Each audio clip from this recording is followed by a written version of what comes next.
How do you mean? I can't possibly answer that question. That's rude. You think I'm not right or imperfect. Run for the hills. Drop it right there and then. I'm exaggerating, but this is probably not a person you should be hanging out with, because none of us need or can have perfect partners. But what we can have and must search for and must try to become is people who know enough about their patterns to be able to warn their prospective partners of what's going on and take averting action. The beginning of therapeutic relationships is to know that two people, when entering a couple, are not entering without a lot of history. It is essential that couples learn as much as possible about that history so that they are ready for the challenges and perplexities of love. A therapeutic relationship requires that each partner get on top of their dynamics that date back to childhood and are able to discuss them with relative grace, patience, and insight with their partner, so that when problems arise, and they will, they can adopt a therapeutic language. It is therapeutic to say, for example, when there is a conflict, I hear your point of view. It may not be mine, but I hear that it's yours.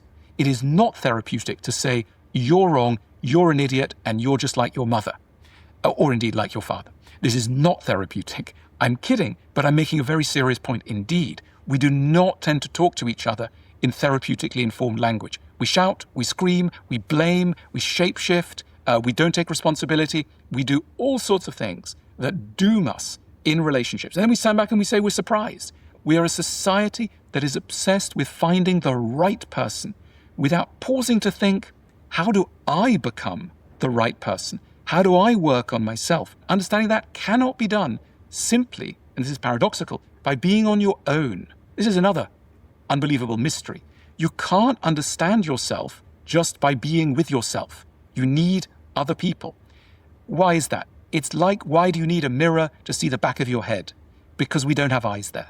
We need someone to help us to see the things that are really hard for us to see. And psychotherapy gives us a forum in which we can come, tell the therapist about what's going on in our lives, explain what happened last Monday, explain, what happened when we took that trip to New York or Buffalo, wherever it is, what happened, and then slowly pattern recognition sets in. The therapist is able to go, it's funny, in that last relationship you did this new relationship you're doing that, and you mentioned that your parent did something that sounds kind of similar. So I wonder what's going on. And then slowly insight comes. We start to put the pieces together. We think, I'm up to something. I'm doing something. And that way is liberation. We can start to break the unconscious stories that we're living. Psychotherapy works with this concept known as defenses or defense mechanisms. In other words, these are tools that our minds adopt to try and shield themselves from accurate knowledge of their own workings. And this could sound really odd, like, why don't we just embrace self-knowledge with open arms? Why do we need to run away from it? The answer is that knowledge of ourselves is frightening. It's really awful to have to learn certain things. It may make us very anxious. It may make us so sorrowful. It may panic us. And so we push away unwelcome information. I think that we still perhaps can't quite bear how complicated we are. We're very squeamish creatures. We don't like to sit with ourselves. We don't like to sit with our emotions. Self-knowledge remains an enormously elusive goal. I think it is the most important goal of life. To understand oneself is literally the meaning of life. The ancient Greeks knew this. Know thyself was the most important command in ancient Greek culture and philosophy. Know thyself, most important thing you could do. If you said nowadays, in a conversation with friends or colleagues, what's your goal? Where are you trying to get to next year? What are you trying to do? I say, know thyself. People would go, that's a strange person there. We don't know about this person, right? It's not an acceptable goal. We know that it's good to make money. We know that it's good to travel to foreign countries, to learn how to fry garlic and to learn salsa. It's not particularly esteemed to know yourself. And that's why we wander around strangers to ourselves and therefore enormously confusing and, let's put it frankly, dangerous to other people. Because a person who doesn't understand themselves, if confronted with their behavior, will go, it wasn't me, I didn't do it, or I can't think, or, ask me tomorrow. They can't account for themselves. They don't know why they do the stuff they do. They will simply, in a relationship, for example, bail out of a relationship going, it's getting too intense. And why? They don't know. They don't understand what they themselves are doing. Even though, they may have spent 5 years learning, Spanish, they may have taken an advanced degree in Japanese, they may be, very active in all sorts of ways, they may have learned pottery, they may be holding down a great job in marketing, something. But the point is, they will not have learned the really true constituents of emotional functioning because they've been able to get away with it. And part of the playbook of becoming a better lover is to dial down your defense mechanisms, to observe them. Typical defense mechanism is to push responsibility onto other people, to say it's your fault. For example, someone tries to tell you something about yourself. Someone says, I think that you're a little bit this when that happens, And rather than going, thank you, let me think about that, you go, why are you being rude? Or this is not a good time for me, or I can't absorb this now. In other words, you push away information that might have helped you, not because it's false, but because it's difficult to absorb. And that's often what happens to us. All of us are involved in defense mechanisms. All of us can't quite bear the full truth about ourselves. It helps us to go to psychotherapy. I know that, AI delivers some aspects of therapy. It can be good at points. The good thing about a real human being is that they are not guided just by you. They've got their own independent judgment. And also you're in a relationship with them. And that relationship is part of what heals you, because the relationship with the therapist is a harbinger of the relationship that you can then take out into the world, a relationship of trust and mutual understanding. This is something that AI is not going to be able to replace anytime soon. So we need to understand ourselves, we need to understand the past, and then we need a certain spirit. One of the things that we need in that playbook of love is a good sense of humor. That could sound superfluous, like what on earth, why do we need a sense of humor? Well, a sense of humor is a modesty about our capacity to understand anything. And if we can signal to our partners that, we're a little stupid, we don't get it, we don't have all the answers, that is a wonderful emollient. It's a wonderful lubricant to love because it just dials down the temperature. If your partner is able to say, I may not have understood this, I may not be getting it, that's brilliant. And if they can make a little joke too, that's great. If two people can learn to see each other as idiots, but lovable idiots, that's a beautiful moment in love. It could sound negative. It's not.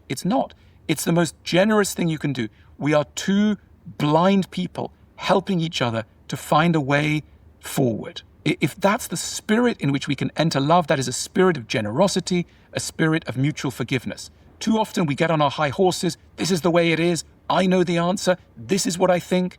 That is not a friend of love. So we need, if you like, a modesty, a humorous modesty. Let me give you another idea. Another thing that we need in order to make love work is a certain degree of pessimism. Optimism is the enemy of love. If we think that we will have a perfect love story, a love story with no ruffles in it, with no kinks in it, no, it's not going to happen. We need to accept that even a really good relationship has constant moments of crisis. And that's okay. The problem is not crisis. The problem is, how do we repair crises? Can we repair them with forgiveness, with understanding, and most of all, with curiosity? Can we get curious about why we had a bust-up? Can we be searching for why our attachment patterns are not compatible? Can we get interested in why we're difficult to love? And that way, we'll become easier to love. So pessimism is not an enemy of love. Knowing that there is no such thing as the right person actually helps you to find a good enough person. A few years ago, I wrote an essay that went viral. I wrote it for the New York Times. It was called Why You Will Marry the Wrong Person. Why did that essay go viral? I think it went viral because people all feel, let me correct that. Not all people, but many, many people feel that they have married the wrong person. And they panic about this and they feel so ashamed.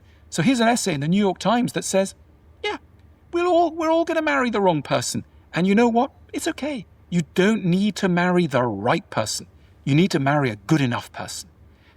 Compatibility is not a precondition of love.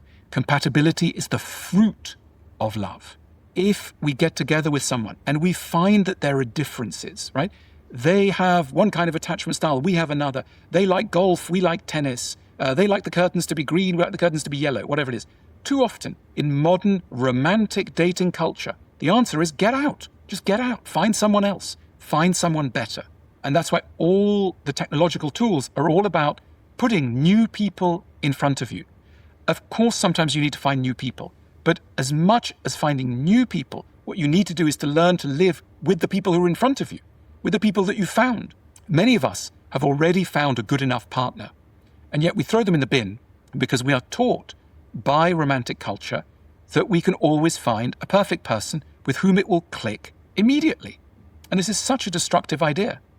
If you think, you know what, the work starts here, the work starts when you have a problem, then you roll up your sleeves and you think, okay, well, I know that I, broadly think this person's a nice person. Now we're going to work at making sure that it can work.